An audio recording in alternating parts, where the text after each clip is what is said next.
Hello बेटा लोग, audit start कर रहे हैं आज। और सबसे पहले जो है मैं आपसे पूछूं, आप बता दोगे कि जो ऑडिट वर्ड होता है इसका मतलब क्या है।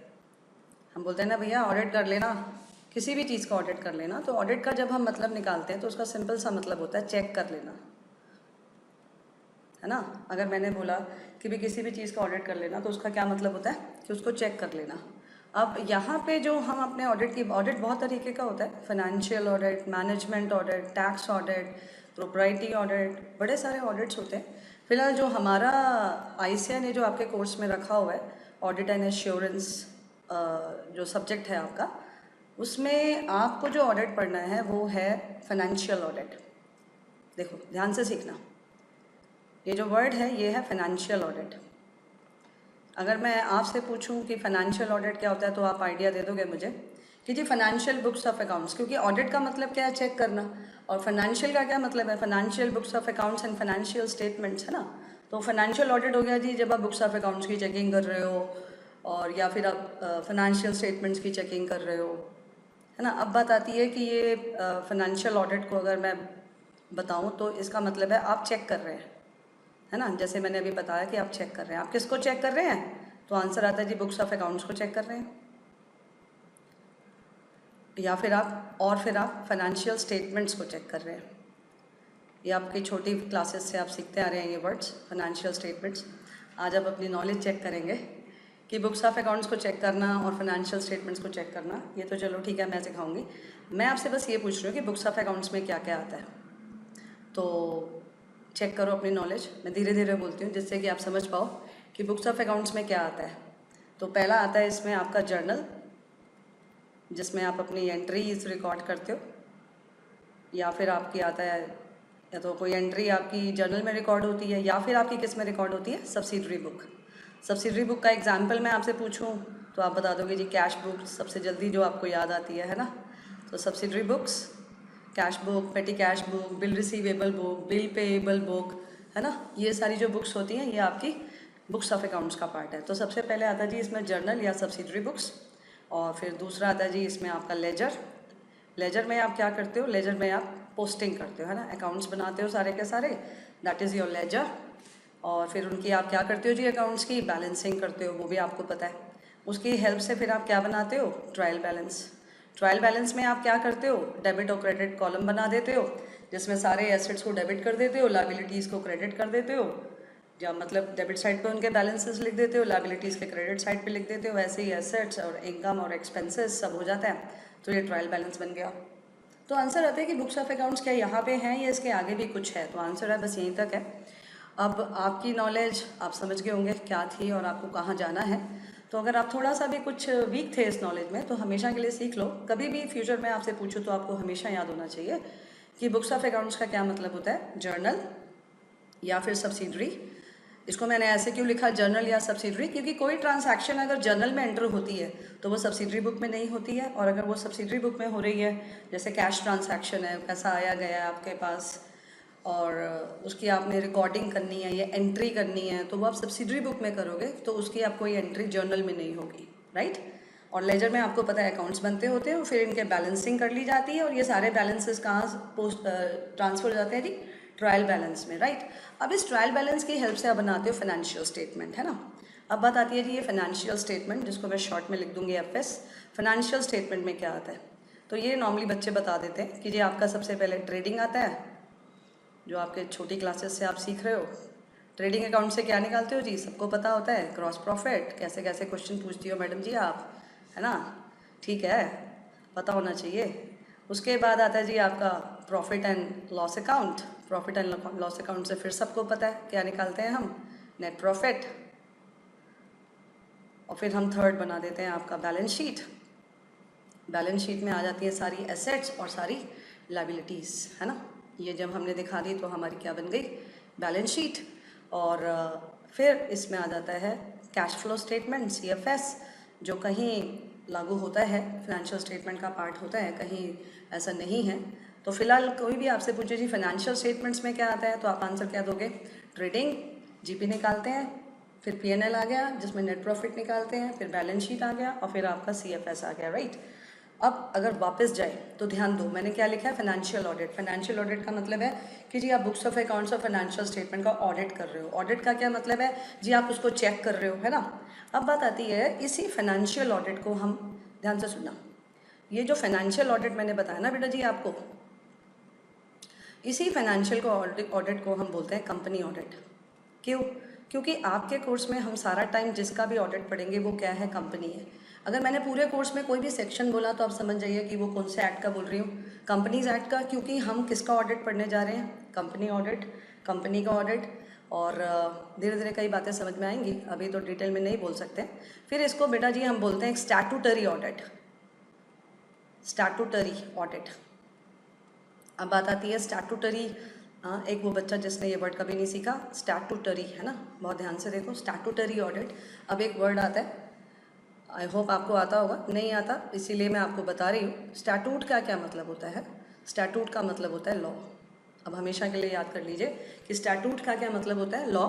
और स्टैट्यूटरी ऑडिट में आपसे पूछो, अब आप बता दोगे कि लीगल ऑडिट, है ना, स्टैट्यूटरी मीन्स लीगल। और स्टैट्यूटरी ऑडिट का मतलब हो गया कि वो ऑडिट जो किसकी वजह से कराया जा रहा है, लॉ की वजह से। यहाँ से आपको थोड़ा सा समझ आना शुरू हो गया कि ये फाइनेंशियल ऑडिट मस्ट होता है क्या। तो आंसर इज यस। क्यों? क्योंकि इसको हमने कौन सा ऑडिट बोला, स्टैट्यूटरी। स्टैट्यूटरी ऑडिट हो गया जो लॉ की वजह से आपको कराना ही पड़ता है, हर साल कराना पड़ता है। और इसी को हम एक और ऑडिट बोलते हैं और वो होता है एक्सटर्नल ऑडिट। अब इसको एक्सटर्नल ऑडिट क्यों बोलते हैं, क्योंकि ये जो हम जिस पर्सन से हम कराते हैं वो एक बाहर से स्पेशली हमने किसी को अपॉइंट किया है। और प्रैक्टिकली बताऊँ, फाइनेंशियल ऑडिट सिर्फ एक चार्टर्ड अकाउंटेंट कर सकता है जो आईसीआई का मेंबर है और उसके पास सर्टिफिकेट ऑफ प्रैक्टिस है। अब वो एक प्रोफेशनल है, तो जब आप बाहर से एक प्रोफेशनल को हायर कर रहे हो तो फिर बाहर से प्रोफेशनल को हायर कर रहे हो, इसका क्या मतलब है कि वो आपका एम्प्लॉय नहीं हो सकता, है ना। आपकी कंपनी का इंटरनली जो एटमॉस्फेयर है उसका कोई बंदा नहीं है, वो बाहर से स्पेशली आपने एक बंदा हायर किया है, इसलिए आप इसको कौन सा ऑडिट बोलते हो, एक्सटर्नल ऑडिट। तो आप हमेशा याद रखोगे ये चार शब्द एक ही हैं। कौन से, मैं हटा देती हूँ, अब आप बताओ मुझे, पहला कौन सा था, फाइनेंशियल ऑडिट। फाइनेंशियल कैसे, क्योंकि हम बुक्स ऑफ अकाउंट्स और फाइनेंशियल स्टेटमेंट का ऑडिट करते हैं। दूसरा मैंने कौन सा बोला था, कंपनी ऑडिट। कंपनी ऑडिट क्यों बोलते हैं जी इसको, क्योंकि कंपनी का ऑडिट की बात कर रहे हैं हम, सारा टाइम उसी के ऑडिट की बात करेंगे। और फिर आ गया जी आपका, सोचो कौन सा बोला था, ऐसे एक वर्ड लिखा था मैंने, वो था स्टैट्यूटरी ऑडिट। स्टैट्यूट का मतलब बताया था, वो होता है लॉ। तो स्टैट्यूटरी ऑडिट क्या हो गया जी, आपका जो लॉ ने कहा है ऑडिट हर साल कराना पड़ेगा। और लास्ट हो गया जी आपका कौन सा, एक्सटर्नल ऑडिट। आपने कहा मैडम जी इसका मतलब कोई इंटरनल ऑडिट भी होता है, हाँ जी होता है। इंटरनल ऑडिट आप भी गैस कर सकते हो कि कंपनी इंटरनली अपने आप से चेकिंग करा रही है ना। एक छोटी कंपनी है, उसको लॉ ने बिल्कुल नहीं कहा है ऑडिट कराने को इंटरनल, फिर भी वो करा सकती है। तो वो जो अपने लेवल पे ऑडिट करवा रही है, छोटी कंपनी की बात, ओके, एक लिमिट तक इंटरनल ऑडिट की ज़रूरत नहीं होती है। डिटेल में अभी आपको नहीं समझ आएगा, इसलिए अभी हम उसको ज़रा साइड पे कर देते हैं। अभी आप इसमें छोटा सा सीखो कि इसको हम एक्सटर्नल ऑडिट क्यों बोल रहे हैं। क्यों? क्योंकि ये बंदा बाहर से स्पेशली हायर किया जा रहा है, अपॉइंट किया जा रहा है, प्रोफेशनल बॉडी है भाई साहब उसकी, इसलिए वो आपको ऑडिट कर रहा है, क्योंकि कानून ने आपको बोला है हर साल ये ऑडिट कराइए। अब बात आती है, तो देख लो वापस ये सारे words, financial audit, company audit, statutory audit और आपका एक्सटर्नल ऑडिट, राइट। अब बात आती है कि ये जो ऑडिटर है, ये तो मैंने अभी अभी आपको आइडिया दे दिया कि ये आपका सीए होना चाहिए, प्लस इसके पास सर्टिफिकेट ऑफ प्रैक्टिस होना चाहिए जो इसको आईसीआई से मिलेगा। यहाँ से समझ आ गया कि सिर्फ जो आईसीआई की सीए की डिग्री प्राप्त करके सर्टिफिकेट ऑफ प्रैक्टिस लेगा बस वो ही ऑडिटर बनने लायक है। लेकिन कौन सा ऑडिटर, तो आंसर आता है फाइनेंशियल ऑडिटर। अब हर क्लास में जब भी मैं बोलूँ ना ऑडिट, तो आप प्लीज़ मानकर चलिएगा मैं इसी ऑडिट की बात कर रही हूँ, क्योंकि हमारा पूरा कोर्स इस पर आधारित है। और फिर जब मैं बोलूँ ऑडिटर, तो फिर से आप कौन सा ऑडिटर समझेंगे, फाइनेंशियल ऑडिटर, क्योंकि हम इसी के बारे में बात करेंगे। आई रिपीट माई सेल्फ, अगर मैंने बोला ऑडिट तो आप कौन सा ऑडिट मानकर चलोगे, यही स्टैट्यूटरी ऑडिट। और अगर मैंने बोला ऑडिटर तो आप हमेशा फाइनेंशियल ऑडिटर मानकर चलोगे, राइट। इवन एग्जाम में भी अगर बोला ऑडिटर तब, और वो साइलेंट जोन में चला गया, एग्जामिनर ने कोई आइडिया नहीं दिया, तब भी आपको यही मानना है बेटे मेरे कि हम कौन से ऑडिट की बात कर रहे हैं, फाइनेंशियल ऑडिट, राइट। चलिए आगे बढ़ते हैं। अब बात आती है, इसका मतलब है भाई साहब जो आईआईएम से एमबीए कर लिया, जिसने आईसीएसआई से सीएस कर लिया, जिसने सीएमए कर लिया, जिसने दिल्ली यूनिवर्सिटी का एमकॉम कर लिया, पीएचडी कर लिया, वो भी ऑडिट ये वाला नहीं कर सकते हैं, फाइनेंशियल ऑडिट। क्यों? क्योंकि इसके लिए क्वालिफिकेशन हमें क्या चाहिए, सीए की डिग्री, प्लस हमें क्या चाहिए, सर्टिफिकेट ऑफ प्रैक्टिस, राइट। सिर्फ वही व्यक्ति विशेष जो है ऑडिटर बनने के लायक होता है, राइट। अब बात आती है ये करता क्या है, असली बात आती है कि हमने इसको किस लिए अपॉइंट किया है ना। तो आप ध्यान से सुनिएगा, इसका मतलब मैं आपको जा रही हूँ बताने कि ऑब्जेक्टिव ऑफ ऑडिटर क्या होता है। $1,000,000 क्वेश्चन है, मैडम जी ये करता क्या है, इसका ऑब्जेक्टिव क्या है, ऑब्जेक्टिव ऑफ ऑडिट क्या है, किस मकसद से हमने इसे अपॉइंट किया है, क्यों जो लॉ है उसने बोला है कि जी ऑडिट करवाइए, हर साल एक हमारे ऊपर ऑब्लिगेशन डाल दी गई है, हर साल खर्चा करवाइए, अच्छी खासी फीस दीजिए और ऑडिट करवाइए, बुक्स को चेक करवाइए। किस लिए चेक करवाइए, है ना। तो उसका छोटा सा पॉइंट है कि जो ऑब्जेक्टिव ऑफ ऑडिट है इसमें ना एक हम ICAI की टेक्स्ट बुक के हिसाब से अगर बात करें तो बाकी धीरे धीरे सब समझ आ जाएगा, चिंता मत करो। एक हम बोलते हैं कि जी एक प्राइमरी ऑब्जेक्टिव होता है ऑडिटर का, ठीक है, और एक जो होता है वो प्राइमरी ऑब्जेक्टिव होता है और एक जो है वो आपका सेकेंडरी ऑब्जेक्टिव होता है।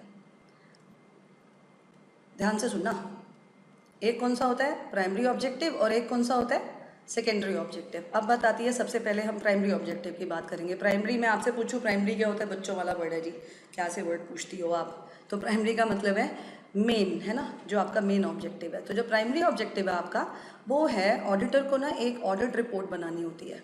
ध्यान से सुनते जाना, क्या करनी है उसको, एक ऑडिट रिपोर्ट बनानी है, ठीक है। उसमें उन्होंने क्या करना है, अपना एक ओपिनियन एक्सप्रेस करना है। He has to express an opinion, ये मेन वर्ड है, he has to express an opinion. Opinion क्या होता है, अपने ख्याल पेश करने हैं, जो भी उन्होंने पाया, सच्चाई जानी, वो उन्होंने पेश करनी है। He has to express an opinion.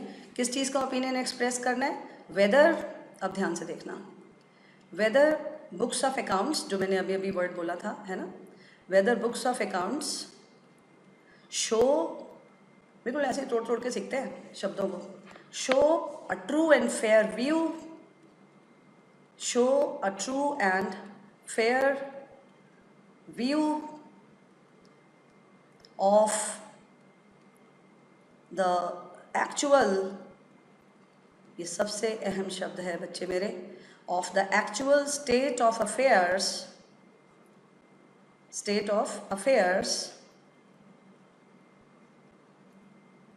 of the company।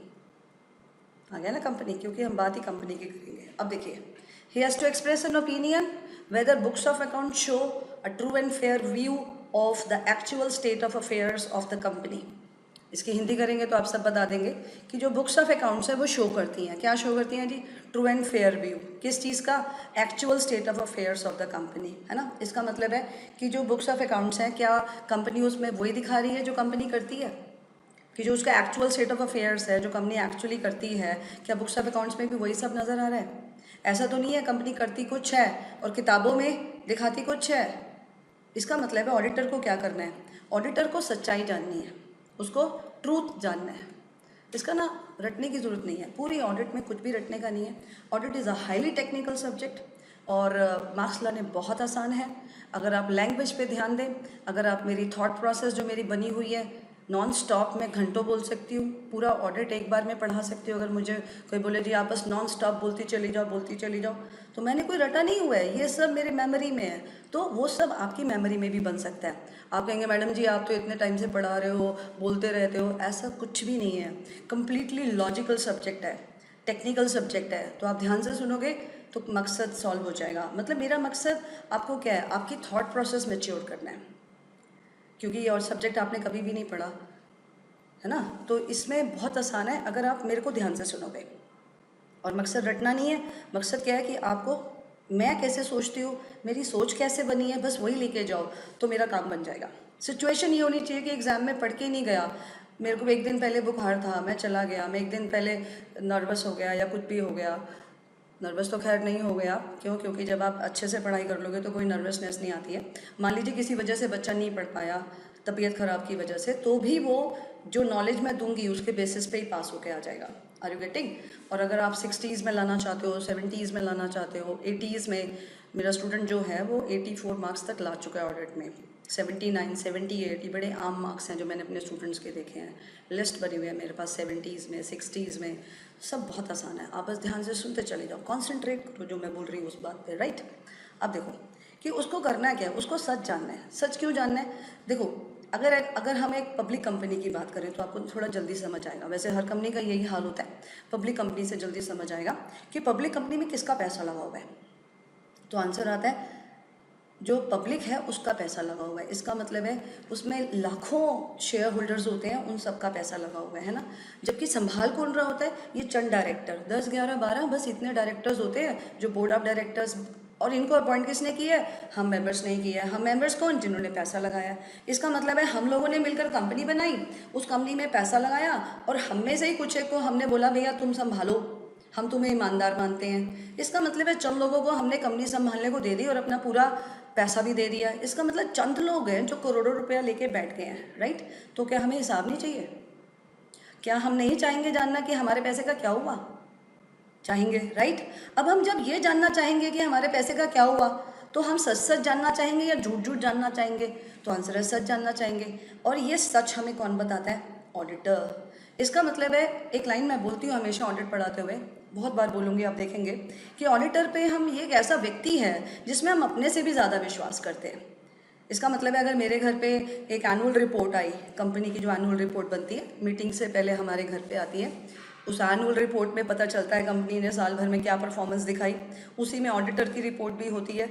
अब उस ऑडिटर रिपोर्ट ने लिखा हुआ था कि भाई सब ठीक है, कंपनी की जो बुक्स ऑफ अकाउंट्स है, फाइनेंशियल स्टेटमेंट है, इसमें सब ठीक है। अभी मैं रफ लैंग्वेज यूज़ कर रही हूँ तो मैं जल्दी समझ आएगा। उसने बोला कि इसमें सब ठीक है, इसका मतलब है आप इस पर पूरा विश्वास कर सकते हो। तो उस सिचुएशन में अगर मैंने एज अ मेंबर या एज एन आउटसाइडर या एज एनी स्टेक होल्डर, है ना, risk holder of the company, अगर मैंने वो स्टेटमेंट पढ़ी तो मुझे विश्वास हो जाएगा कि भैया ये ऑडिटर साहब ने कहा है, क्योंकि इनके ऊपर तो मैं अपने से भी ज़्यादा विश्वास करता हूँ। अगर ये कह रहे हैं कि सब ठीक है, इसका मतलब है सब ठीक है। इसका मतलब है इस एनुअल रिपोर्ट में जो भी फाइनेंशियल स्टेटमेंट दी हुई है, जो भी बुक्स ऑफ अकाउंट्स की डिटेल्स दी है, एक्चुअली फाइनेंशियल स्टेटमेंट की डिटेल दी हुई है, उसमें मैं पूरा विश्वास कर सकता हूँ, क्योंकि ये बोल रहे हैं कि इसमें सब ठीक है, जो जैसे देना चाहिए। हिंदी सुनिए आपने, मैंने क्या बोला? जो जैसे देना चाहिए, ऑडिटर साहब बोल रहे हैं बिल्कुल वो वैसे दिया गया और आप इस पर पूरा विश्वास कर सकते हैं। तो फिर ऐसे में मुझे ये डिसाइड करना है जी मैं इसमें पैसा लगाऊं या पैसा निकालूं या क्या करूं, तो मैं बहुत अच्छे से डिसाइड कर सकता हूँ फाइनेंशियल स्टेटमेंट को स्टडी करके कि कंपनी प्रॉफिट बना रही है या लॉस में जा रही है। मैं फ्यूचर में उसमें से जो पैसे लगा रखे हैं वो पैसे निकाल लूँ या और पैसे लगाऊँ या वगैरह वगैरह, मेरे को डिविडेंड मिलने के क्या चांसेस हैं, कंपनी ग्रो करेगी या नहीं करेगी, मैं अपने हिसाब से सोच सकता हूँ। क्यों? क्योंकि जो फाइनेंशियल स्टेटमेंट है उसमें मुझे विश्वास हो रहा है, मुझे अंदर से ऐसी आवाज़ आ रही है कि इसमें जो भी दिख रहा है वो सच है। क्यों इतना विश्वास आ रहा है? अरे भाई साहब, ऑडिटर ने बोला है, मजाक थोड़ी ना चल रहा है। ये तो वो सर है जिन पे हम अपने से भी ज़्यादा विश्वास करते हैं ना। एक लाइन जो मैं बार बार सिखा रही हूँ आपको कि ऑडिटर एक ऐसे व्यक्ति हैं जिसपे हम अपने से भी ज़्यादा विश्वास कर सकते हैं, राइट। तो इसलिए ऑडिटर साहब क्या करते हैं, उनको यही करना है, बुक्स ऑफ अकाउंट्स को देख के बताना है कि कंपनी सच दिखा रही है या झूठ दिखा रही है। अगर मान लीजिए उन्होंने देखा कि जी कंपनी जो है झूठ दिखा रही है, उन्होंने देखा बैलेंस शीट में जो लैंड एंड बिल्डिंग है ये इन्होंने सपोज दिखा रखी है 50 करोड़ से, और जब मैंने चेकिंग करी थी, मैंने वेरीफाई करा था, है ना, क्या वर्ड यूज़ किया कि जब मैंने इनकी लैंड एंड बिल्डिंग या प्लांट एंड मशीनरी जो भी एसेट है उसको मैंने वेरीफाई किया था, चल लैंड एंड बिल्डिंग मान के चलते हैं कि लैंड एंड बिल्डिंग को मैंने वेरीफाई किया था, ये दिखा रहे हैं 50 करोड़ है। लेकिन भाई साहब जब मैंने चेकिंग करी, मैंने वेरीफाई करा तो 45 करोड़ से ऊपर ये मुझे मिली नहीं। ओ यार, ये तो चोर है। सोचो ध्यान से, मैं डिटेल में नहीं बता रही हूँ अभी, ठीक है, ऊपर ऊपर से बता रही हूँ। तो अगर ऑडिटर ने देखा कि भैया ये जो एसेट है ये 50 करोड़ से दिख रही है किताबों में और सच्चाई जो है जी 45 करोड़ से है, तो वो तो अपनी रिपोर्ट में साफ लिख देंगे। सबसे पहले क्या बोलेंगे, मतलब ऐसे लिखते नहीं है लेकिन ऐसे बोलने से ना आपके माइंड में लॉजिक क्लियर हो जाएंगे। तो वो क्या बोलेंगे, अरे चोर है जी ये सब कंपनी के लोग जो हैं, आपको झूठ दिखाते हैं जी, ये विश्वास मत करना जी आप, मैं बताता हूँ आपको सच क्या है, इन्होंने छुपाया आपसे। ये आपको दिखा रहे हैं अपनी एसेट जो ये वाली, कह रहे हैं 50 करोड़ से है, मैंने चेक करी है सर 45 करोड़ से ऊपर इनकी एसेट नहीं है। क्या मतलब ऑडिटर साहब क्या कर रहे हैं, जो उनका झूठ है, जो उन्होंने झूठ दिखाया उसको सच के रूप में नहीं लेकर आ रहे हैं, वो ऑडिटर साहब अपनी रिपोर्ट के जरिए लोगों के सामने ले आए कि मैं बताता हूँ ना सर जी, मेरी तो ड्यूटी यही है आप तक सच पहुँचाना, अपना तो काम यहाँ जाके समाप्त हो जाता है, आगे आप जानो जी, आपकी कंपनी है, मैंने आपको बता दिया क्या सच है क्या झूठ है, इस बात को छोड़ के बाकी सब सच है सर जी, बाकी आप जानो, पैसे निकालने हैं, पैसे डालने हैं, रहना है नहीं रहना है ना, हमारे को क्या करना है, अपनी ड्यूटी तो यहीं पे ख़त्म हो जाती है, क्योंकि हमारा सच, मेरी ड्यूटी क्या है, मेरी ड्यूटी है आप तक सच पहुंचाना। है ना। फिर से देखो वो लाइन, ये वाली, तो he has to express an opinion, है ना। अब समझ आनी शुरू हो जाएगी, he has to express an opinion. अब विषय आता है मैडम जी ये ओपिनियन का क्या मतलब है, कि उनको अपना ख्याल पेश करना है। वो सिर्फ ख्याल क्यों पेश कर पाते हैं, भागो मत, धीरे धीरे समझ आएगा, ठीक है। मैं हर वर्ड के ऊपर बिल्कुल डीप में जाती हूँ ना, तो you have to be slow, right. तो फिलहाल छोटी सी बात कि उसको अपना एक ओपिनियन एक्सप्रेस करना है, सर जी को अपना, और क्या बताना है, whether books of account show what a true and fair view of what the actual state of affairs of the company। शुद्ध हिंदी कि कंपनी का जो एक्चुअल स्टेट ऑफ अफेयर्स है, जो बुक्स ऑफ अकाउंट्स हैं, उसी का ट्रू एंड फेयर व्यू दिखाती हैं या नहीं दिखाती हैं। इसका मतलब रॉ लैंग्वेज कि जो कंपनी करती है क्या किताबों में वही दिखाती है, ऐसा तो नहीं है सर जी, करती कुछ है और किताबों में दिखाती कुछ है, राइट। अब इसको मैंने हटा दिया, अब आप बोलो इसका क्या डेफिनेशन था, है नहीं आपके सामने, तो धीरे धीरे, ठीक है। पहला था वेदर, फिर books of accounts show a true and fair view of the actual state of affairs of the company. बहुत सिंपल है, ऐसे बोलेंगे तो याद हो जाएगा, वेरी सिंपल। नेक्स्ट टाइम जब मैं फिर क्लास लूँगी मैं फिर आपसे पूछ लूँगी, बोलते बोलते ही आपको याद हो जाएगा। अंग्रेजी की तो कोई प्रॉब्लम ही नहीं है, इट्स वेरी सिंपल। एक बच्चा जो घबराता है अंग्रेज़ी में वो मेरे साथ बहुत सीख जाएगा, उसको तो चिंता ही नहीं करनी है। आपका बैकग्राउंड कैसा है मुझे जानने की ज़रूरत ही नहीं है। आप बहुत अच्छे बैकग्राउंड के हैं, वेरी गुड। आपका बैकग्राउंड वीक है, मुझे कोई फ़र्क नहीं पड़ता, क्यों, क्योंकि मैं आपको एक अच्छे बैकग्राउंड पे ले जाऊंगी, राइट। तो अब ज़रा आगे बढ़ते हैं, ध्यान से सुनना कि ये बात क्लियर होगी कि जज साहब, सॉरी, जो हमारे ऑडिटर साहब हैं उनको क्या चेक करना है, ट्रूथ चेक करना है बुक्स ऑफ अकाउंट्स का, राइट। अब यहाँ पे ना दो वर्ड्स आए थे, एक वर्ड आया था ट्रू। देखो मेरे साथ ये गया, आपको ना हर शब्द की रिस्पेक्ट करनी है। मैं ऐसा मान के चलती हूँ कि अगर आप हर जो भी वर्ड आप पढ़ रहे हैं पढ़ाई में, अगर आप एक एक शब्द की रिस्पेक्ट करें तो हो ही नहीं सकता वो आपको सब्जेक्ट भूल जाए। देखो ये सब लॉ मेकर्स ने लिखा है ना, तो जब ICAI ने ही तो लिखा ना, तो ये एक हमारा लॉ ही बन गया। तो जब भी लॉ मेकर्स कोई भी कानून बनाते हैं, जो भी इस तरीके के रूल्स रेगुलेशन ऑर्डर्स, ये सब लॉ होता है कॉन्स्टिट्यूशन ऑफ इंडिया के मुताबिक, कि ये सब लॉ है, ठीक है। अब अगर उन्होंने लॉ में कोई एक वर्ड लिखा तो वो ऐसे ही थोड़ी ना लिख दिया होगा, उन्होंने सोच के ही लिखा होगा ना। इसका मतलब है हर वर्ड की इक्वल इंपॉर्टेंस होती है। इसलिए जब आप लॉ पढ़ते हुए या ऑडिट पढ़ते हुए एक एक वर्ड की रिस्पेक्ट करना सीख जाते हो तो पढ़ाई से आसान कुछ लगेगा ही नहीं। मतलब मैं सच बता रही हूँ, जीवन में पढ़ाई से आसान कुछ नहीं है, राइट। और जैसे मैं बोल रही हूँ वैसे सीखो, अल्टीमेट परफॉर्मर बन जाओगे। अब देखो हमने एक वर्ड सीखा था अभी, सीखा तो नहीं था, बस पढ़ा था आपने कि true and fair view books of account दिखाती है कि नहीं दिखाती हैं, ऑडिटर्स आपको ये चेक करना होता है, राइट। अब बात आती है ट्रू क्या होता है। मैं आपसे पूछूंगी बताइए भैया सच क्या होता है, तो आप क्या बोलोगे, मैडम जी क्या पूछ रहे हो, सच होता है जो झूठ नहीं होता। मैंने कहा ये अच्छी बात है, झूठ क्या होता है, जो सच नहीं होता।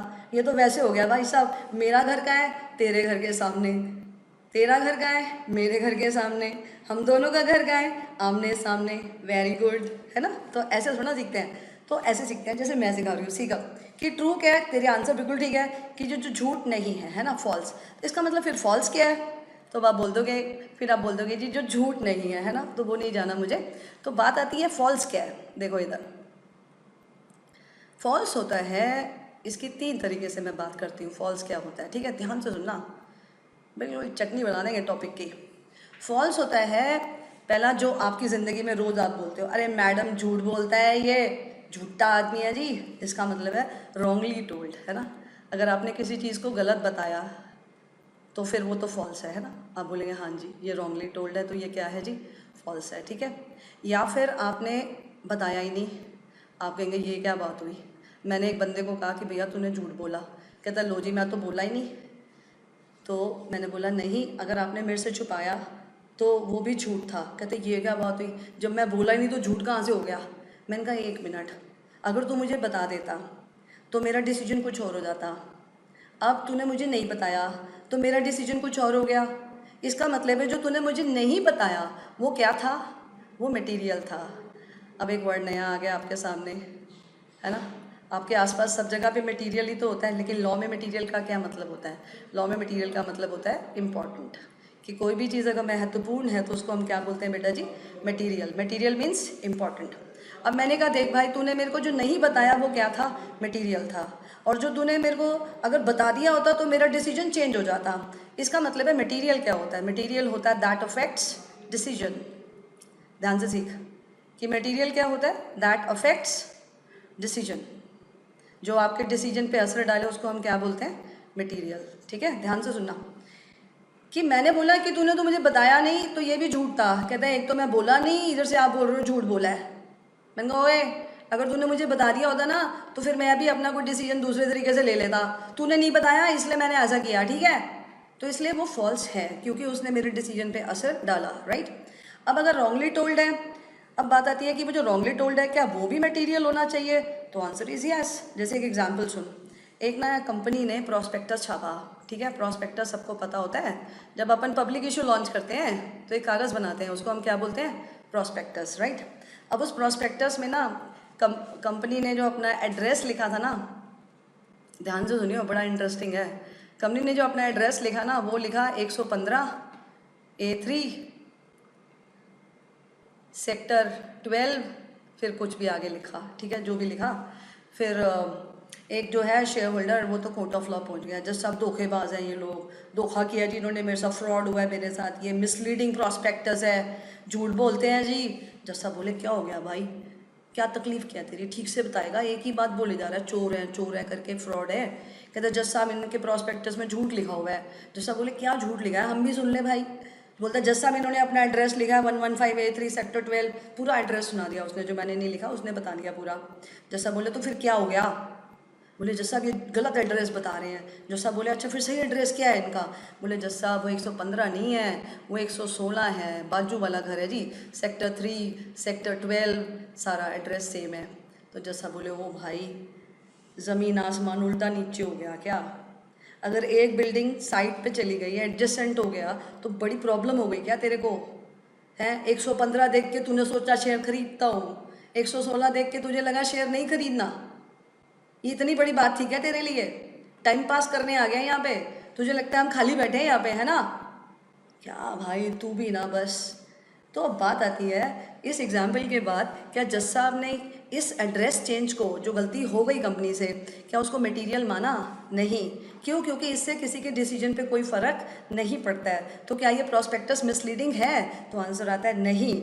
इसलिए अगर किसी ने कुछ गलत बताया है तो वो क्या होना चाहिए? मटेरियल। क्योंकि मटेरियल जो होता है उससे आपके डिसीजन पे असर पड़ता है। अगर वो मटेरियल है तभी उसको झूठ माना जाएगा, अदरवाइज उसको झूठ का दर्जा बेटे मेरे नहीं दिया जाएगा, राइट? इसका मतलब है, फिर से बात करते हैं छोटी सी। ट्रू क्या होता है? जो झूठ नहीं है। झूठ क्या होता है? गलत बताया, नहीं बताया, या आधा बताया, half told and half not told. क्या लिखा मैंने? आधा बताया, आधा छुपाया, है ना? और जो छुपाया वो क्या था? मटेरियल। अब सोच, ध्यान से सुनियो, बड़ा ब्यूटीफुल एग्जाम्पल है। एक कंपनी ने ना प्रॉस्पेक्टस छापा। प्रॉस्पेक्टस का एग्जाम्पल आता है मज़ेदार, ध्यान से सुन। ये ना एक केस है, IPCC लॉ में भी पढ़ते हैं हम, कंपनी लॉ में, रेक्स वर्सेस किलसैंड का केस है। रेक्स वर्सेस किलसैंड, नाम छोड़ा भी, ऑडिट में क्या करना है, छोटी सी बात है। प्रॉस्पेक्टस था, उसमें लिखा कंपनी ने, भाई साहब कंपनी जो है ना जी 7 साल से लगातार डिविडेंड दे रही है आपको। मैंने तेरे से पूछा, मैं कहा देखियो बेटा, ये प्रॉस्पेक्टस में साफ साफ लिखा है कंपनी 7 साल से डिविडेंड दे रही है, शेयर खरीदेगा? आपने कहा मैडम जी क्या बातें कर रहे हो, कोई भी खरीदेगा। तो तेरा डिसीजन क्या था? यस था, है ना, कि हाँ जी मैं तो शेयर खरीदूंगा। फिर थोड़ी देर बाद मैंने कहा ओ बेटा सॉरी गलती हो गई भाई साहब, यहाँ तो अधूरा सच आ गया। बोले क्या हो गया? मैंने कहा देख भाई 7 साल से डिविडेंड तो दे रहे हैं, ये बात तो पक्की है, लेकिन ये आउट ऑफ पास्ट प्रॉफिट्स दे रहे हैं। कहाँ से दे रहे हैं? Out of past profits. और पिछले 7 साल से ही कंपनी लॉस में है। अब सोचो कि, फिर से सुनो, कि पहले लिखा था, पहले क्या मतलब, प्रॉस्पेक्टस में लिखा था 7 साल से डिविडेंड दे रहे हैं। तो शेयर, कोई भी जो प्रॉस्पेक्टिव एप्लीकेंट है जो शेयर्स के लिए अप्लाई करेगा, जब उसने प्रॉस्पेक्टस पढ़ा तो उसने क्या कहा कि हाँ भैया मैं शेयर खरीदूंगा, वाह क्या कंपनी है यार, 7 साल से रेगुलर डिविडेंड दे रही है, गुड है जी, चलो मैं तो इसमें अप्लाई कर रहा हूँ। अब जब पूरी सच्चाई सामने आई, किसी भी वजह से आई, प्रॉस्पेक्टस तो अब छप चुका था, वो पढ़ चुका था, वो अप्लाई भी कर चुका था, बाद में सच सामने आया कि 7 साल से डिविडेंड दे रही है लेकिन आउट ऑफ पास्ट प्रॉफिट्स दे रही है और 7 साल से ही लॉस में है। मैं तेरे से पूछूं शेयर खरीदेगा? तो आप क्या कहोगे? मैडम जी दिमाग ख़राब हो रहा है क्या मेरा, मैं शेयर खरीदूंगा? कोई भी इसमें नहीं खरीदेगा। सोचिए, अब आपका डिसीजन येस से किस में चला गया? नो में। आपका डिसीजन चेंज हो गया। इसका मतलब है इन्होंने जो छुपाया वो क्या था? मटेरियल था। सोचो, अब ध्यान से देखियो, आधा बताया आधा छुपाया, है ना। देख ऐसे सीख, दो दो हाथ हैं, आधा बताया आधा छुपाया। जो छुपाया अगर वो बता दे तो जो बताया वो झूठ साबित हो जाएगा। फिर से सुन, इधर देख, बोर्ड पे देख, आधा बताया है ना, और आधा छुपाया।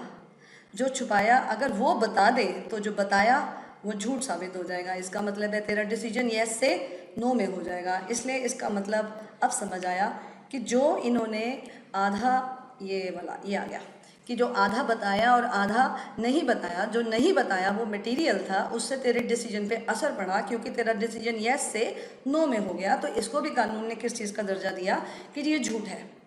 इसका मतलब है झूठ की प्रॉपर डेफिनेशन आज तेरे को समझ आ गई होगी कि गलत बताया, नहीं बताया और आधा बताया, आधा नहीं बताया, और जो गलत बताया, नहीं बताया, आधा नहीं बताया, ये सब क्या है, मटेरियल। और मटेरियल क्या होता है, इंपॉर्टेंट। और इम्पॉर्टेंट क्या होता है, जो हमारे डिसीजन पे असर डाले। तो डेफिनेटली हम यही बोलेंगे सामने वाला झूठ बोल रहा है, राइट। अब ज़रा ध्यान से सुन, अगर मैं ये बोलती हूँ, तू बता देगा, ध्यान से सुनियो, मैं ये बोलती हूँ कि फॉल्स होता है रॉन्गली टोल्ड, कि तूने गलत बताया, है ना। फिर नॉट टोल्ड, ध्यान से सुनियो, तूने बताया ही नहीं। या फिर तूने आधा नहीं बताया, हाफ नॉट टोल्ड, शॉर्ट में लिख दिया ना मैंने। अब फिर से देखिए, या तो तूने गलत बताया, या तूने बताया ही नहीं, या तूने आधा बताया आधा नहीं बताया। अगर ये फॉल्स है तो ट्रू क्या है, इसका रिवर्स सोच लो, क्योंकि अभी अभी हम बात कर रहे थे ट्रू क्या होता है, जो फॉल्स नहीं होता, है ना। तो ट्रू की डेफिनेशन क्या है, ट्रू की डेफिनेशन है फिर CAV।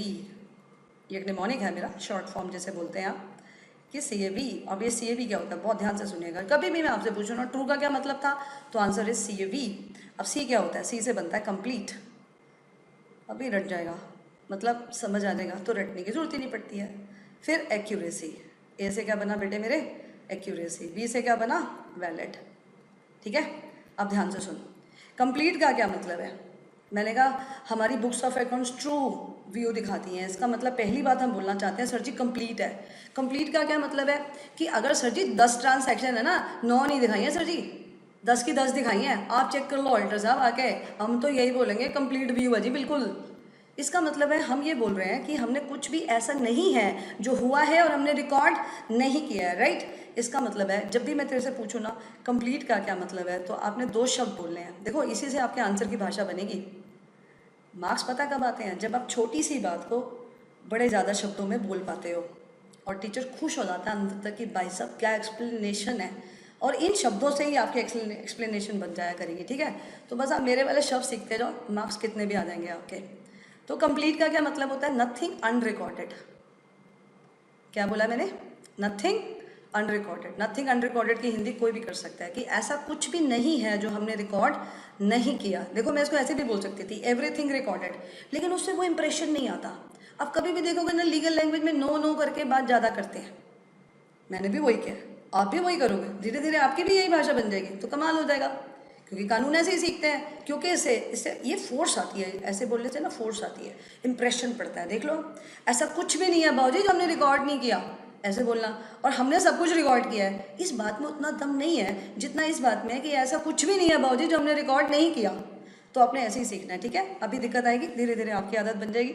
एक दिन देखा आप भी इसी भाषा में बात कर रहे हो, वाह कमाल हो गया जी। अब फिर से सुन कि ट्रू का क्या मतलब है, CAV। सी का क्या मतलब है, कंप्लीट। कंप्लीट का क्या मतलब है, नथिंग अनरिकॉर्डेड। इसका मतलब है हमारी जितनी भी ट्रांसैक्शंस हैं, जितने भी इवेंट्स हैं, उनको हमने सबको रिकॉर्ड या एंटर, है ना, ये वर्ड सीखता जा बस, कि हमने उनको रिकॉर्ड या एंटर अपनी बुक्स ऑफ अकाउंट्स में किया है, राइट। क्योंकि बुक्स ऑफ अकाउंट्स में एंटर करते हैं या रिकॉर्ड करते हैं, जिसकी यही भाषा स्ट्रांग होती है ना, उसका एक्सप्रेशन बहुत स्ट्रांग हो जाता है। और लेजर में हम कभी भी एंटर या रिकॉर्ड नहीं करते हैं, लेजर में क्या करते हैं, पोस्टिंग करते हैं, है ना। बस ये भाषा इंप्रूव करनी है मेरे साथ साथ, ठीक है। बहुत स्लो चलेगा, धीरे में कोई इलाज नहीं है, शुरू में बहुत स्लो चलता है। इसी से ही तो परफॉर्मेंस आती है। तो मेरे कोर्स में हमेशा ऐसे होगा, शुरू में आप देखोगे बहुत स्लो पढ़ाती हैं, यार ये तो एक शब्द भी इतनी समय लगाई जा रही हैं, वो फिर बाद में ठीक हो जाएगा, क्योंकि मेरे को आपका बैकग्राउंड में मानकर चलती हूँ 0 है, ठीक है। तो इसलिए आपको ऐसे अभी धीरे धीरे सीखना है, तो जैसे सिखा रही हूँ वैसे सीख, बहुत परफेक्शन में जाएगा। तो कंप्लीट का मतलब मैंने क्या लिखा, नथिंग अनरिकॉर्डेड। अब अगर ऊपर देख जो नॉट टोल्ड है ना, इसका उल्टा ही तो किया मैंने। नॉट टोल्ड मतलब आपने नहीं बताया और अभी हम उल्टा बोल रहे हैं, नहीं सर हमने सब बताया, इसलिए कंप्लीट किसका रिवर्स हो गया, नॉट टोल्ड का, राइट। फिर उसके बाद देख एक्यूरेसी, जब भी हम बोलते हैं ना एक्यूरेसी तो इसका मतलब होता है एग्जैक्ट, और अच्छा बोलना है तो प्रिसाइज। क्या बोलते हैं, प्रिसाइज। प्रिसाइज का भी क्या मतलब होता है जी, एग्जैक्ट। अब ये क्या है, मैं कहा सर जी बुरा नहीं मानना, बिल्कुल एक्यूरेट पिक्चर आ रही है हमारी बुक्स में, आप चेक कर सकते हो आगे ऑडिटर साहब, एक एक फिगर आपको एग्जैक्ट मिलेगी सर जी। अगर कोई ट्रांसैक्शन सर जी 75 रुपये 95 पैसे से हुई है ना, हमने उसे 76 नहीं करा, 75 95 75 रुपीज़ 95 पैसा, बोले तो 75 रुपीज़ 95 पैसा, अपन उसको 76 नहीं किए हैं। आप चेक कर लो सर आगे, हम झूठ तो ना बोल रहे हैं, हम क्यों गलत दिखाएंगे सर जी, लोगों का पैसा हिसाब बिल्कुल ठीक ठीक देंगे, आप चेक करो, हमें भी तो बताया आपने चेक करना है सर जी। तो जब कंपनी ऐसे बोलती है कि हमारी बुक्स में एक्यूरेसी है, तो वो क्या कहना चाहते हैं कि एग्जैक्टनेस है सर, बिल्कुल डेसिमल्स है तो हमने डेसिमल्स की भी केयर करी है। अब ये ऊपर देख ध्यान से, जब हम बोलते हैं रॉन्गली टोल्ड है ना, ये उसका रिवर्स है। एक्यूरेसी किसका रिवर्स है, रॉन्गली टोल्ड। मैंने कहा 1 मिनट, बुरा नहीं मानना, आपकी 1 लाख ट्रांजैक्शंस हैं और हर जगह डेसिमल को आपने राउंड ऑफ कर दिया। अगर कोई फिगर आपकी 1005 रुपये 80 पैसे है तो आपने उसको 1006 कर दिया।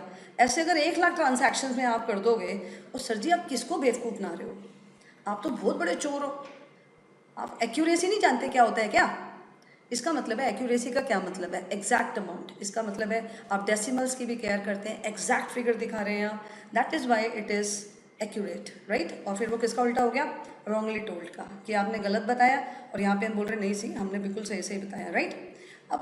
अब जैसे ये है नॉट टोल्ड तो फुल्ली टोल्ड, फिर रॉन्गली टोल्ड, फिर सही सही बताना है ना, फिर हाफ नॉट टोल्ड तो पूरा टोल्ड, कंप्लीट हो गया ना। अब ये जो वैलिड है इसको सीखना है आपने मेरे से, ठीक है। वैलिड का मतलब होता है, ध्यान से सुनना, ध्यान से सुन, यहाँ लिखती हूँ, जगह चाहिए मुझे, देख अब जो सिखा रही हूँ हमेशा इसी भाषा में बात करेगा मेरे से, बिल्कुल यही शब्द चाहिए मुझे हमेशा, ध्यान रखियो। वैलिड का मतलब होता है ये ट्रांजैक्शन इस कंपनी में इस साल ऐसे ही हुई है।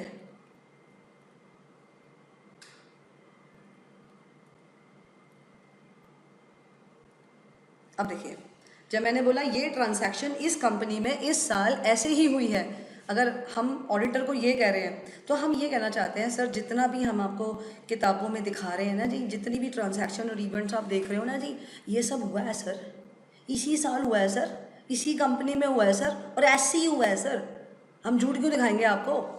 इसका मतलब है ऐसा नहीं है हम किसी और कंपनी की ट्रांजैक्शन यहाँ पे दिखा रहे हैं, हुआ कुछ है दिखा कुछ रहे हैं, ऐसे नहीं हुआ है सर, हमने बिल्कुल वही दिखाया है जो इस कंपनी में हुआ है, इस साल हुआ है, और बिल्कुल ऐसे ही हुआ है। ऐसा भी नहीं है पिछले साल की ट्रांजैक्शन आपको इस साल मिल जाए, ऐसा भी नहीं है सर, झूठ क्यों बोलेंगे सर, आप चेक करो ना सर आके, जो जो दिखेगा उसका एक एक कागज़ देंगे आपको सबूत के नाम पे, जो कहोगे सर आपको सारे सबूत सामने रख देंगे, आप चेक करो ना सर आके, थिंक अबाउट इट।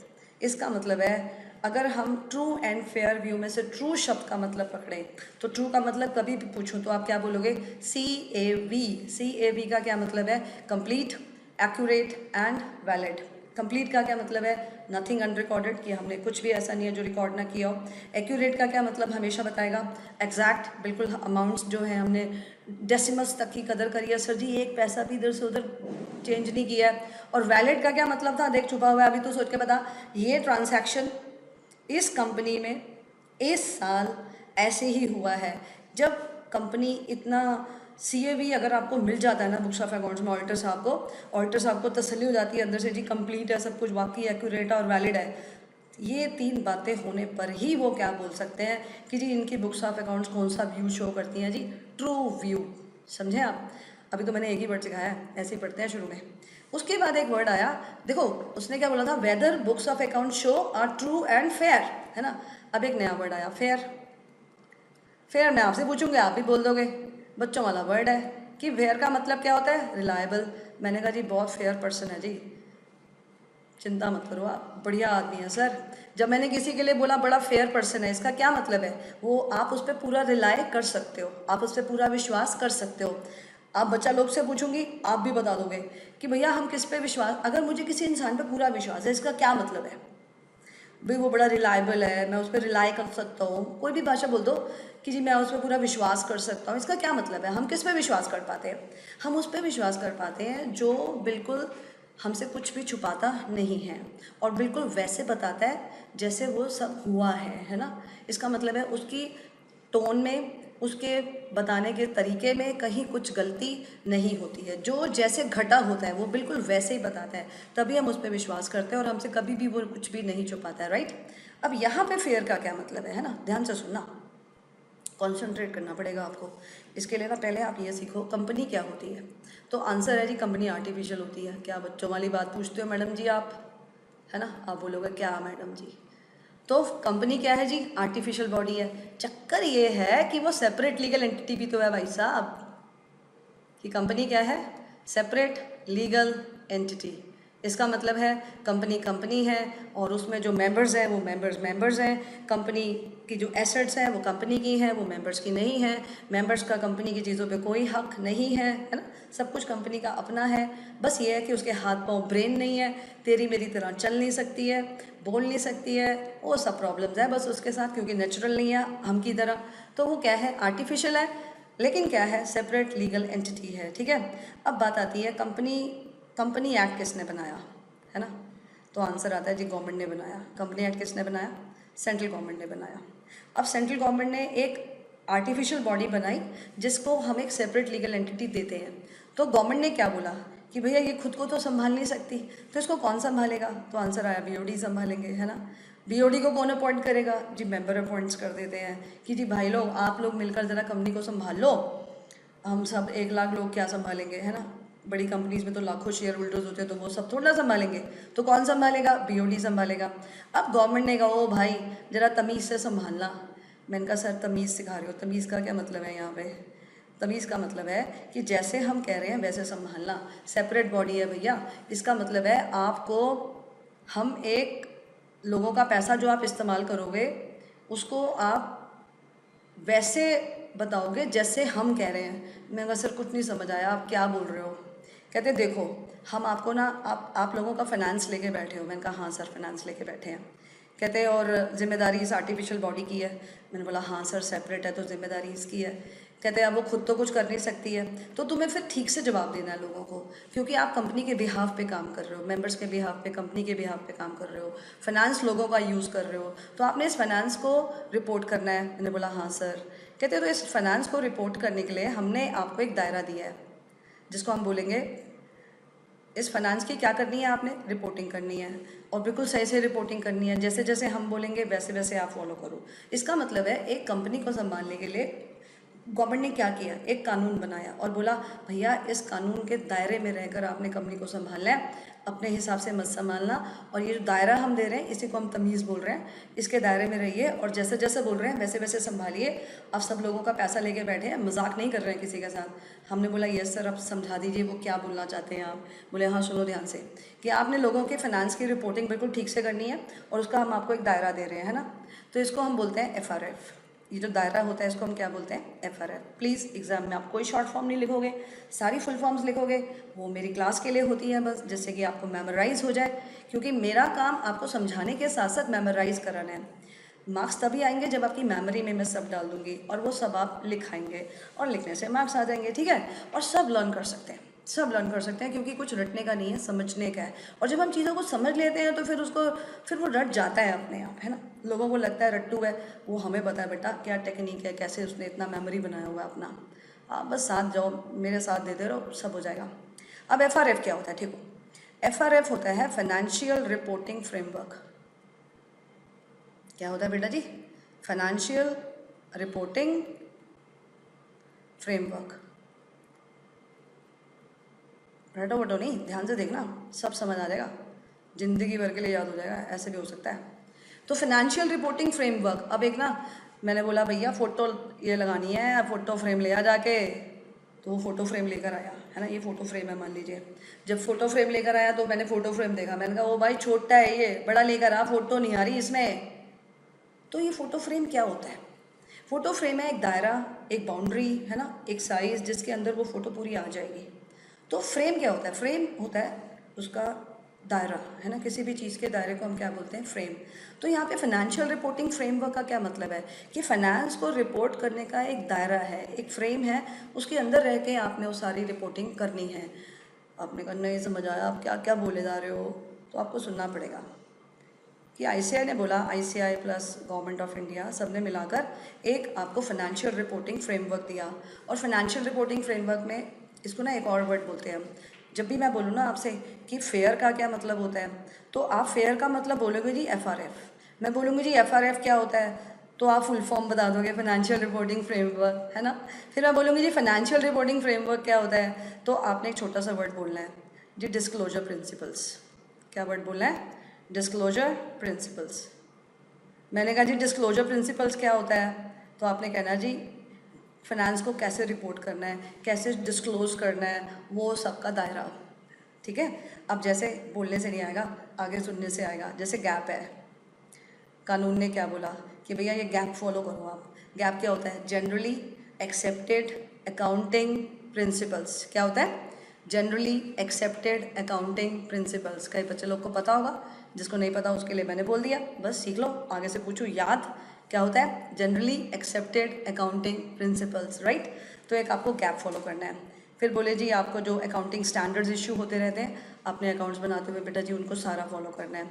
और आप सबको पता है, नहीं पता है तो मैं तो बता ही रही हूँ कि हर एएस के लास्ट में डिस्क्लोजर प्रिंसिपल होता है। कभी गौर कर लो आप, एनी एएस लास्ट में आईसीआई आपको क्या बता रहा होता है उसमें कि बेटा आपने किस चीज़ को कैसे डिस्क्लोज करना है, तो उसको हम क्या बोलते हैं? एएस। तो वो एएस आपको अकाउंटिंग ट्रीटमेंट भी सिखाते हैं, वैल्यूएशन कैसे करनी है और फिर डिस्क्लोज कैसे करना है, अंत में ये भी सिखाते हैं। तो एएस आपको फॉलो करना है। फिर कंपनीज एक्ट आ गया, है ना। कंपनीज एक्ट में जितना भी आपको अकाउंट्स के एरिया में जैसे भी जो भी डिस्क्लोज करने को बोला गया बिल्कुल वैसे ही करना है। Financial statement, books of accounts, जैसे भी कंपनीज एक्ट ने बोला है। फिर कंपनीज एक्ट में ही आता है स्केड्यूल 6 पुराने लॉ में, और नए लॉ में आता है स्केड्यूल 3, है ना। तो स्केड्यूल अगर मैं लिखूँ नए लॉ का 2013 का, तो इट इज़ स्केड्यूल 3 जो आपको डिस्क्लोजर प्रिंसिपल देता है कि जब आप बैलेंस शीट बनाते हो तो कैसे डिस्क्लोज करना है, और पीएनएल बनाते हो तो कैसे डिस्क्लोज करना है ना। फिर उसके बाद आता है अकाउंटिंग कंसेप्ट्स जो अपने बचपन से सीख रहे हो, है ना। अकाउंटिंग कंसेप्ट्स, कन्वेंशंस, पॉलिसीज़, बड़े सारे वर्ड्स आते हैं। तो वो कहता है कि जो भी आप डिस्क्लोजर कर रहे हो, जैसे आपने सपोज किसी एसेट में एसएलएम फॉलो किया, स्ट्रेट लाइन फॉलो किया, तो उसकी कंसिस्टेंसी रखो। कंसिस्टेंसी का मतलब होता है अगर आप एक बार एसएलएम फॉलो किए तो अगली बार भी एसएलएम फॉलो करने का, मेथड को चेंज नहीं करने का, नहीं तो वो पॉलिसी किस बात की है। अब ये विषय पॉलिसी अलग से भी आएगा मेरे कोर्स में, है ना, फिर चटनी बना देंगे हम इस टॉपिक की। फिलहाल हम एक वर्ड सीख रहे हैं, बस ऐसे ही बोल दिया, डिटेल नहीं बताया कि अकाउंटिंग कंसेप्ट्स हैं, अकाउंटिंग पॉलिसीज़ हैं, इसको फॉलो करना है। फिर समय समय पे ना आईसीआई की गाइडलाइंस आती रहती हैं अकाउंटिंग एरिया में। आईसीआई के पास लोग जाते हैं, जी हमें प्रॉब्लम आ रही है बताओ कैसे करें, तो वो जब केस हैंडल करते हैं तो वो गाइडलाइन दे देते हैं, और इसी गाइडलाइन को बोलते हैं बेटे मेरे प्रोनाउंसमेंट्स। शब्दों को सीखो, रिस्पेक्ट करना सीखो। प्रोनाउंसमेंट। देखो कभी भी ना आप प्रोफेशनल हो गए और आपने स्पेलिंग मिस्टेक करी, कितना बुरा लगेगा। देखो प्रोनाउंसमेंट पढ़ना जरा ऐसे, सांस लेके पढ़ा करो। प्रोनाउंसमेंट ऐसे धीरे पढ़ोगे तो हर लेटर पे आपकी नज़र जाएगी। जब हर लेटर पे नज़र जाएगी तो सोचो आप कैसे भूल जाओगे, वो तो मेमोरी में सेट हो जाएगा आपके। तो लर्न करने का ये बहुत बड़ा तरीका होता है कि हर लेटर पे, अरे भाई उसकी जो रिस्पेक्टेबल टाइम जो उसका बनता है वो तो दो उसको। आप शब्द को देखे बगैर ही बोल देते हो, क्यों? क्योंकि आपको लगता है बस मेरे को तो बहुत स्मार्ट पढ़ना आता है। फिर हम बोलते हैं स्पेलिंग लिखो तो आप स्पेलिंग मिस्टेक करते हो, तो गलत बात होती है ना जी ये। तो इसको ठीक से सीखो आप कि यहाँ पे क्या है आईसीआई गाइडलाइंस, और आईसीआई गाइडलाइंस को हम क्या बोलते हैं? ICI pronouncements. कि आईसीआई जो आपको अकाउंटिंग एरिया में डिस्क्लोजर प्रिंसिपल्स को रिलेशन में जो भी बोलता है वो आपको वैसे वैसे करना होता है, ठीक है। और लास्ट में हम एक वर्ड लिखते हैं अदर स्टैट्यूटरी। देखो आज मैंने आपको ये वर्ड सिखाया था ना, स्टैट्यूट क्या होता है? लॉ। तो जब हम बोलते हैं अदर स्टैट्यूटरी रिक्वायरमेंट्स, ध्यान से देखो, अदर स्टैट्यूटरी रिक्वायरमेंट्स, शॉर्ट में लिख दिया मैंने, रिक्वायरमेंट्स है, राइट। तो अदर स्टैट्यूटरी रिक्वायरमेंट्स का क्या मतलब है, अब आप बता दोगे। शब्दों को भूलने के लिए नहीं सिखाती हूँ मैं, ध्यान रखना। तो स्टैट्यूटरी का मतलब होता है लीगल, तो अदर स्टैट्यूटरी रिक्वायरमेंट्स मतलब अदर लीगल रिक्वायरमेंट्स। इसका मतलब समय समय पे कोई गवर्नमेंट के रूल्स, ऑर्डर्स, रेगुलेशंस सब कुछ भी आता रहता है, तो वो सब भी हमारे को फॉलो करना है। अब ध्यान से सुन, एक ऑडिटर ऑडिट कर रहा है, फील किया अगर तू चार्टर्ड है तो तू ऑडिट कर रहा है, तेरे को और अच्छा लगेगा। अब अगर एक ऑडिटर ऑडिट कर रहा है और उसने देखा कि जी इन्होंने गैप और एएस और कंपनीज एक्ट और जो स्केड्यूल 3 या 6 पुराना नया जो भी है, accounting concepts, principles, conventions, policies और आईसीआई गाइडलाइंस और सारे स्टैट्यूटरी रिक्वायरमेंट के हिसाब से डिस्क्लोजर दिया हुआ है, तो आप उसको क्या बोलोगे जी, व्यू कैसा है आपका, फेयर है। इसका मतलब ये हुआ कि ऑडिटर को क्या ओपिनियन एक्सप्रेस करना है, whether the books of account show true and fair view, है ना। 2 शब्द आगे ना, जिसकी हमने चटनी बनाने की कोशिश करी है कि जो व्यू है, जो जो इसका नज़र आ रहा है वो कैसा होना चाहिए, ट्रू एंड फेयर। और ट्रू का क्या मतलब आ गया, CAV, और फेयर का क्या मतलब आ गया, डिस्क्लोजर प्रिंसिपल्स की हमने फॉलो किए हैं, राइट। ध्यान से सुन, ध्यान से सुनिए, आप एक ही लाइन रहती है कि हमने डिस्क्लोजर प्रिंसिपल्स फॉलो किए हैं।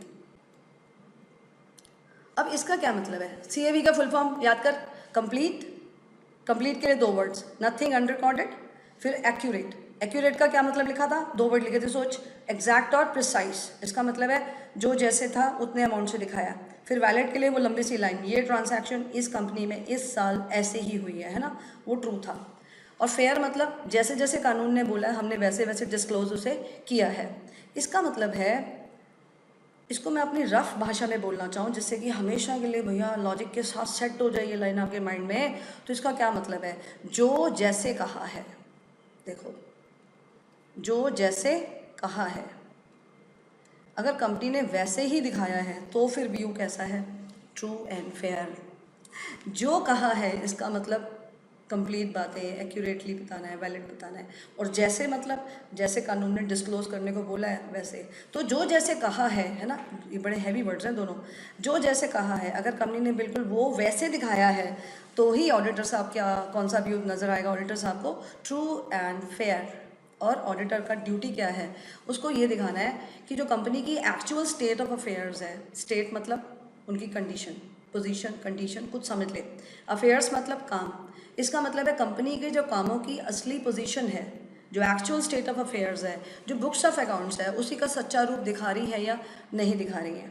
अब इसका मतलब है जो जैसे कहा गया, जो दिखाने को कहा गया और जैसे दिखाने को कहा गया वैसे हो रहा है या नहीं हो रहा है। अगर जो कहा गया वही दिखाया तो ट्रू हो गया, जैसे कहा गया वैसे दिखाया तो फेयर हो गया।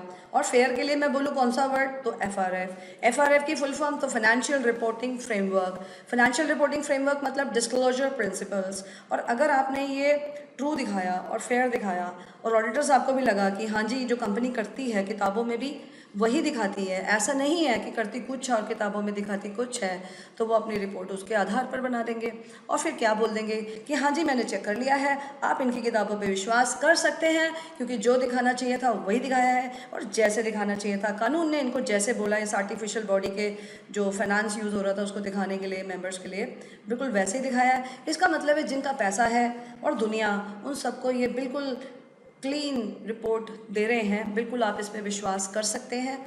That is the objective of auditor. और ये कौन सा ऑब्जेक्टिव है, प्राइमरी ऑब्जेक्टिव है। इतना इससे भी ज़्यादा वक्त लगेगा शायद मुझे समझाने के लिए कि सेकेंडरी ऑब्जेक्टिव क्या होता है। सेकेंडरी ऑब्जेक्टिव होता है detection of fraud and error, ठीक है, उसको अभी नहीं ले रही, अगली क्लास में लेंगे। Okay, good bye.